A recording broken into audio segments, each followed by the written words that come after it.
Hello students, good morning to all of you.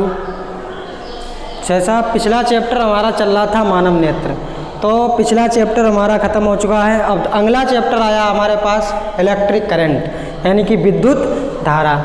तो विद्युत नाम से ही हमें विद्युत के बारे में ही जानकारी मिलेगी इसमें। तो सबसे पहले हम विद्युत धारा की ही बात कर लेते हैं। विद्युत धारा तो विद्युत धारा क्या होती है कि किसी चालक में आवेश प्रवाहित होने की दर को विद्युत धारा कहते हैं। यानी किसी भी चालक में आवेश जितने आवेश जितनी देर में प्रवाहित होते हैं उसके अनुपात को विद्युत धारा कहते हैं। कह सकते हैं कि किसी चालक में आवेश प्रवाहित होने की दर को विद्युत धारा कहते हैं। यानी कि विद्युत धारा बराबर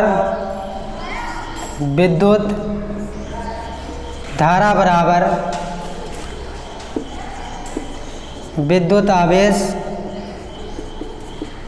बटे समय।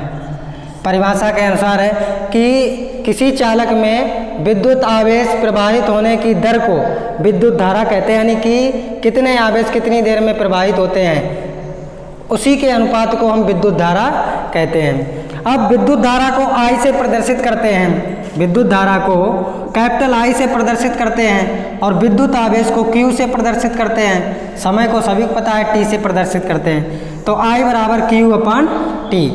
तो विद्युत धारा का जो मात्रक है एम्पियर होता है। अगर हम इससे निकालना चाहें तो इससे निकल आएगा। विद्युत आवेश का होता है हमारे पास कूलम और समय का होता है सेकेंड। तो कूलम प्रति सेकेंड हो जाएगा या एम्पियर होता है। विद्युत धारा की मात्रक की बात करें तो कूलम प्रति सेकेंड या एम्पियर होता है।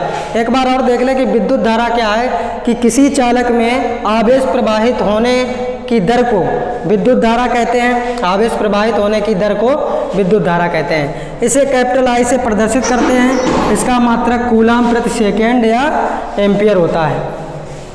अब बात करेंगे कि किसी चालक, हमने चालक शब्द उसमें लगाया था, तो चालक की बात कर लेते हैं कि चालक क्या होता है। चालक की बात कर रहे हैं कि चालक क्या होता है। छोटी क्लास में कक्षा 6, 7, 8, 9, 10 में सभी में है ये चालक, कुचालक और अर्धचालक। तो चालक की हम बात करेंगे कि वे पदार्थ जिनमें आवेश का प्रवाह सुगमता से होता है या सरलता से होता है। चालक वे पदार्थ होते हैं जिनमें आवेश का प्रवाह सरलता से होता है, उन्हें चालक कहते हैं। जैसे लोहा, तांबा आदि, लोहा, तांबा, सोना, चांदी इत्यादि बहुत से हैं। यानी कह सकते हैं कि जिनमें विद्युत आवेश प्रवाहित हो सके उन्हें चालक कहते हैं। और अचालक की बात करें, अचालक यानी कि अचालक में क्या है कि कह सकते हैं कि वे पदार्थ जिनमें आवेश का प्रवाह नहीं होता है, उन्हें अचालक कहते हैं। जैसे सूखी लकड़ी, कांच, पत्थर आदि हो जाएगा। अब अर्धचालक की बात करें,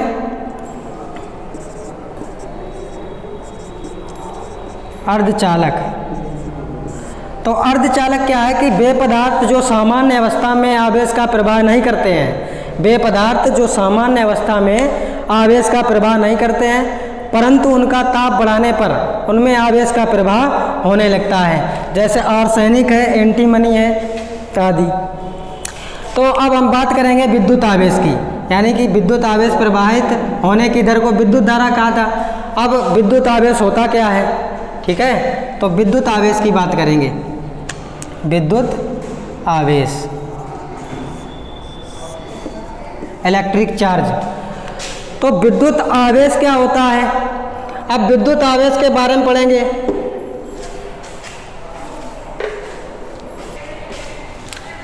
किसी चालक का वह गुण, विद्युत आवेश की परिभाषा हो जाती है कि किसी चालक का वह गुण जिसके कारण उसमें विद्युत तथा चुंबकीय गुण उत्पन्न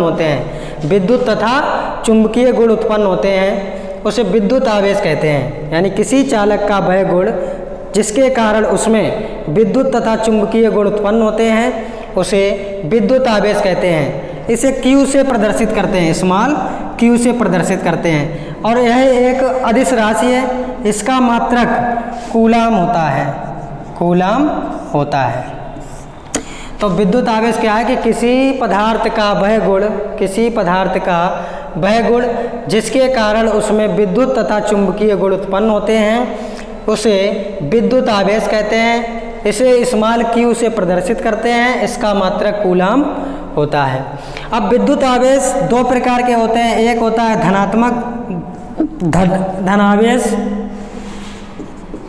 धनावेश और दूसरा होता है ऋणावेश। तो धनावेश की बात करें तो क्या है कि किसी पदार्थ में इलेक्ट्रॉनों की कमी के कारण जो आवेश उत्पन्न होता है, यानी कि जो पदार्थ इलेक्ट्रॉन त्याग कर जो आवेश उत्पन्न करता है उसे धन आवेश कहते हैं। कह सकते हैं कि किसी पदार्थ में इलेक्ट्रॉनों की कमी के कारण जो आवेश उत्पन्न होता है उसे धनावेश कहते हैं। फिर ऋणावेश की बात करें तो कहते हैं कि किसी पदार्थ में यानी जब कोई पदार्थ इलेक्ट्रॉनों को ग्रहण करता है तब उस पर ऋणावेश आता है। यानी कि किसी पदार्थ में इलेक्ट्रॉनों की अधिकता के कारण जो आवेश उत्पन्न होता है, किसी पदार्थ में इलेक्ट्रॉनों की अधिकता के कारण जो आवेश उत्पन्न होता है उसे ऋणावेश कहते हैं। सही है, दोनों हो गए ऋणावेश। एग्जाम्पल देख लेंगे कि किसी भी जब हम क्या करते हैं कि कांच की छड़ को रेशम के कपड़े से रगड़ते हैं तो रेशम के कपड़े पर कांच की छड़ से कुछ इलेक्ट्रॉन स्थानांतरित हो जाते हैं। कांच की छड़ से इलेक्ट्रॉन त्यागे गए हैं, यानी कि कांच की छड़ में इलेक्ट्रॉनों की कमी हुई है और रेशम के कपड़े में इलेक्ट्रॉनों की अधिकता हुई है। तो रेशम का कपड़ा क्या करेगा, ऋणावेशित हो जाएगा और कांच की छड़ धनावेशित हो जाएगी। अब इसके आगे हम देखेंगे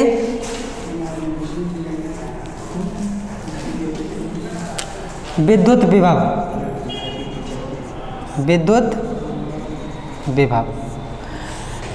तो विद्युत विभव क्या है, एकांक धनावेश को, एकांक का मीन्स होता है एकांक धनावेश को अनंत से विद्युत क्षेत्र में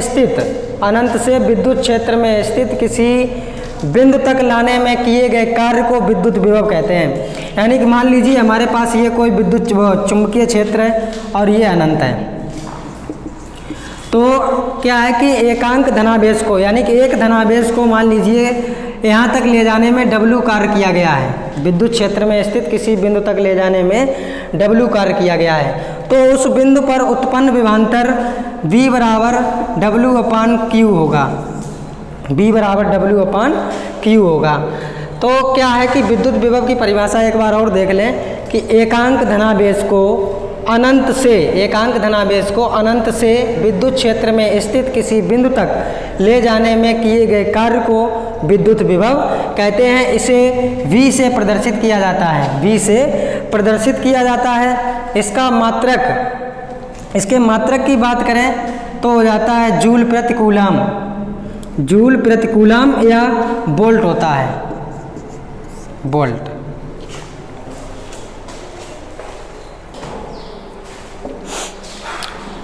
अब हम आगे बात करेंगे ओम के नियम की।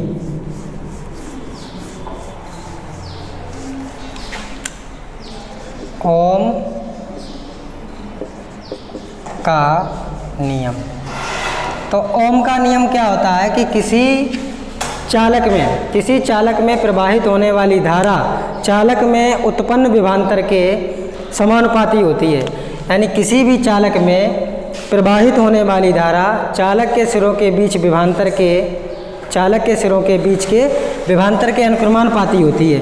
तो यहाँ से हो जाएगी B अनुक्रमानुपाती I। अब यदि अनुक्रमानुपाती का जब हम चिन्ह हटाएंगे तो यहाँ एक नीतांक लगाएंगे RI या B बराबर IR।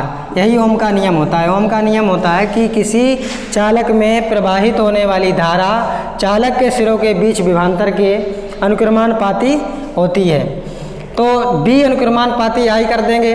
अब अनुक्रमानुपाती का जब हम चिन्ह हटाएंगे तो एक वहाँ पर नीतांक जोड़ देंगे R होता है विद्युत प्रतिरोध। R यहाँ पर क्या है, अनुक्रमानुपाती नियतांक है जिसे विद्युत प्रतिरोध कहते हैं, विद्युत प्रतिरोध कहते हैं, जिसे विद्युत प्रतिरोध कहते हैं। अब विद्युत प्रतिरोध की अगर बात करें तो क्या होता है कि विद्युत प्रतिरोध किसी चालक का वह गुण है, किसी चालक का वह गुण है जो उसमें प्रवाहित होने वाली धारा का विरोध करता है। किसी चालक का वह गुण जो उसमें प्रवाहित होने वाली धारा का विरोध करता है उसे विद्युत प्रतिरोध कहते हैं। विद्युत प्रतिरोध किसी चालक का वह गुण जो उसमें प्रवाहित होने वाली धारा का विरोध करता है उसे विद्युत प्रतिरोध कहते हैं। विद्युत प्रतिरोध को R से प्रदर्शित करते हैं, कैपिटल R से प्रदर्शित करते हैं और इसका मात्रक ओम, या इस सूत्र से इसका मात्रक निकाल सकते हैं। B बराबर हमारे पास IR था ओम का नियम, तो R बराबर हो जाएगा B/I। अब इस सूत्र की बात करें तो विभवांतर का जो मात्रक होता है वोल्ट और धारा का मात्रक होता है एम्पियर, वोल्ट प्रति एम्पियर या ओम होता है।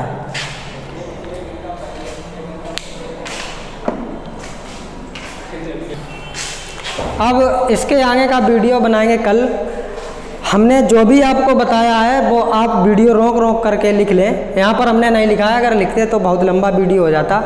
जो हमने परिभाषाएं बताई हैं वो बिल्कुल शुद्ध बताई हैं, उसे लिख लें। अगर कोई समस्या आती है तो कमेंट बॉक्स में ज़रूर बताएं। धन्यवाद।